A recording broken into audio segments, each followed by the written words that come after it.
Hello, my name is Brenda Sambolt, and I am a 9 through 12 English social studies teacher at George Little Rock High School. I have taught for over 30 years, and despite the gray hair, I feel like I have done a pretty good job of staying caught up to date with instructional technology and strategies.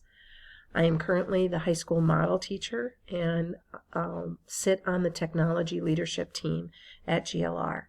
So I was excited to take the class, Instructional Technology 522 from Morningside, and in hopes that I would be able to find some ways that I could infuse technology in even better into my classroom. I teach all students 9 through 12, only required courses. Therefore, unfortunately, everybody that sits in my class is not sitting in my class because they chose to be there, but because they have to be there.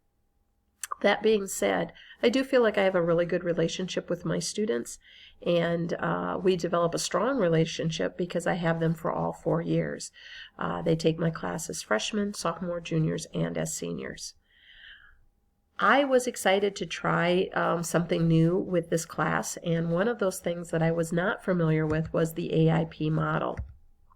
The AIP model was something that was individually, each of those things made sense to me, but seeing how it was put together, that was new for me. The research end of it, the annotated bibliography, of which mine became quite extensive, I apologize for the sheer number of pages that it was, really has helped me be a better teacher this semester. I have gone back repeatedly to that annotated bibliography to use some of the resources that I compiled there. By putting that bibliography together, I was also able to articulate the problem that I wanted to work with, develop a plan, implement that plan, and then sit back and kind of look at the findings. If I compare it to the other form of technology strategies that I use, is I will have to admit that I frequently fell into the category of let's just trial and error it. I would throw something out there, I would play with it for a little bit, and then I would have the kids use it. And I definitely could have used technology better. That being said, however, as a teacher, it doesn't hurt to let kids see you fail or trial and error and say, hey, you know what, I didn't know that was going to happen. Let's see if we can figure out how we can fix it. But it's not something that I want to do all the time. On the flip side, the AIP process was incredibly involved, and realistically, as a general education teacher, it's impossible to tackle every problem that I might have using that format. But for the problems that seem to keep resurfacing, such as at-risk readers, the AIP model was perfect in really sitting down and thinking about how can I best help students in the area of at-risk reading. My research turned out to be much more data-driven than I thought it was. The numbers are out there. 71% of all 8th graders read below grade level, okay? And we do make some strides at the 8th grade level, but not enough when you look at the senior level scores. 60% of all high school seniors across the United States are still graduating below grade level when it comes to reading. And ultimately, 14% of our adult population cannot read functionally. Now, put all of that aside, and if we just look at it as the economic impact, the link between somebody's reading level and their economic success is profound. As an American taxpayer, the American taxpayers, it costs us $335 billion a year because people cannot read at an adequate level. If anything should have been a political statement in this last election, it should have been, how do we help improve the educational system of the adults that are out there? Yes, we need to meet the needs of the students, but what about the adults that are currently in our society? How do we meet their reading needs? So I decided to do my part and focus in primarily on one class, and that class is my junior level American Lit class. This class, I think, epitomizes some of the classes that I've had in the past that I feel like I just didn't really meet their needs. They are low-level reading. We do diagnostic tests several times throughout the year, and of the 12 students that took the test, there are 17 in that class, but of the 12 that took the test, 9 of them read one grade level or more below their reading level. It is a fundamentally this class is mostly male dominated. I only have 2 girls. And for lack of a better way of saying it, they're very low achieving. 3 of them have very sporadic attendance, and if we can get them to graduation, we will count that as a miracle. So I came up with 3 basic plans. The first plan is to use the concept of a flipped classroom. I am familiar with flipped classrooms as I do it currently in my American government class in a modified form, but I've never flipped a literature course. And so I tried to find the resources that I could use to flip a course. I do not have a textbook, and so most of the reading that they have are considered classic literature. So I could use what is known as Common Lit, which provides good scaffolding. Shmoop is an online resource that provides explanation for various literature. So one of the plans that I kind of looked at was, can I flip American Lit? A second plan that I looked at was how to increase the use of ebooks and podcasts. My research was very, very clear that using an audible resource along with the text could have a profound impact on kids' reading levels. I have to admit that I originally thought that if a kid listened to a book, listened to a text rather than read a text, that was somehow cheating. And the research is clear. Listening while reading a text will not only increase their listening comprehension, but it increases their reading comprehension at the same time. And because we are in the era of COVID, there are actually a lot of funds set aside for schools to purchase ebooks because of the amount of hybrid learning that schools are being forced to do because of the pandemic. My third plan, if you will, was kind of like take the two and mush them together. Can I combine the use of ebooks and podcasts, but then also use the digital resources? I don't know if that's including the flipped classroom, but just really become a technology-infused classroom where their text is digital, they have podcasts, and so on. And it was actually this plan that I decided to implement.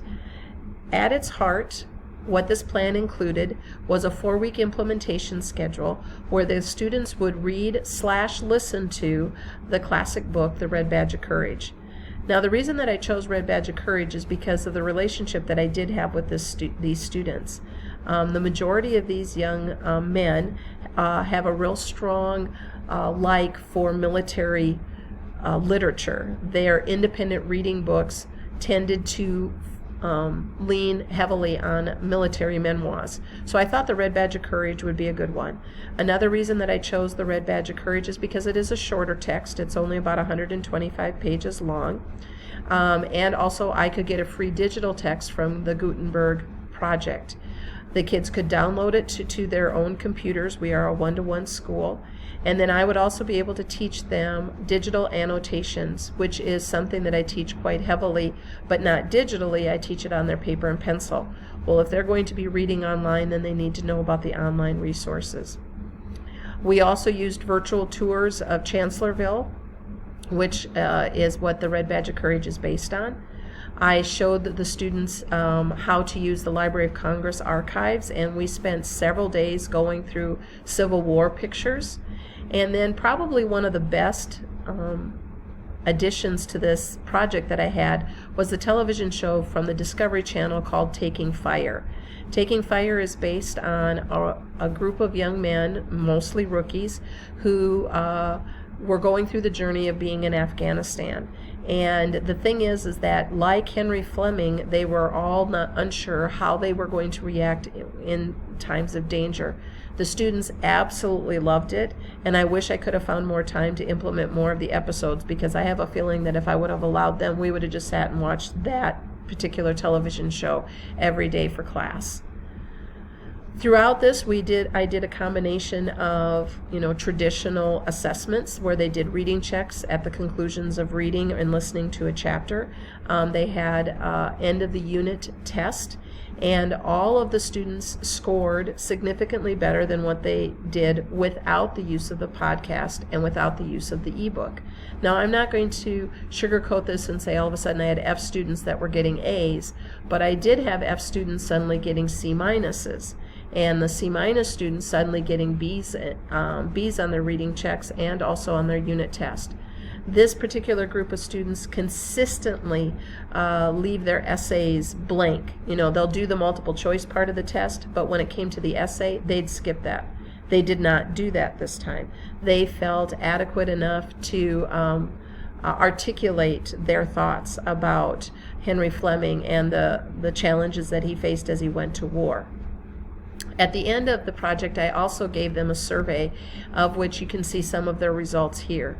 Did they like reading in the digital format? 83% of them did. Now, I know that this is not a huge sampling, but for this particular population, I thought that this was a significant number. They felt like overwhelmingly that it helped them understand the text better. I had to laugh a little bit because 2 of them said no, but when they were asked if they performed better on reading checks and comprehension questions, they all said that they did. And the question that I was the most interested in is, would they choose to listen while reading in the future? And all of them but one said yes. Now, I've taken audio resources now have infused them in my freshman and sophomore lit classes, and it is mind-blowing how many kids are saying that they like to listen and follow along, especially even my English language learners. We have several students in my class that have only been in the United States for less than 3 years. They've only been speaking English less than 2 years, and they are feeling successful in my classroom because they are following along with the audio. So, what were the strengths of this? I made some really strong connections with these students. I know them really well. I've had them for 3 years, but I felt like we even got closer. Hands down, their comprehension improved. I amassed a large number of digital resources that I would be able to use in other classes. And individually, I saw a couple of students that have normally really struggled in a literature class see success, and that spurred on more success, and they kept feeling better and better about how they were performing in class. What were some of the weaknesses? The time frame. I had hoped to complete this in a 4-week time frame. It took me 6. And now I'm kind of scrambling to try to get some of the standards and things done that I need to get done. That's okay. I'm all right with that. Because we were still able to meet a lot of the Iowa literature standards. The amount of time that the AIP process and the preparation for this class was very difficult. I am a drama director and a speech coach, and I have a lot of outside activities and responsibilities, and I can safely say I spent hours and hours and hours working on this, but now I have it, and now I'll be able to use it. Finally, my final reflection is that I am really glad that I went through this process, and I am thrilled with my personal learning network that I created for class that was tied very closely to this project. I have amassed resources that I will continually use until I retire from education. I was able to share a lot of these resources with my fellow colleagues, and they have gone on to say that they were very helpful for them as well. So all in all, despite the time frame and despite the amount of hours of preparation, I've made connections with students, and I have given them a strategy that will help them to be better readers. And that ultimately was my goal. Thank you.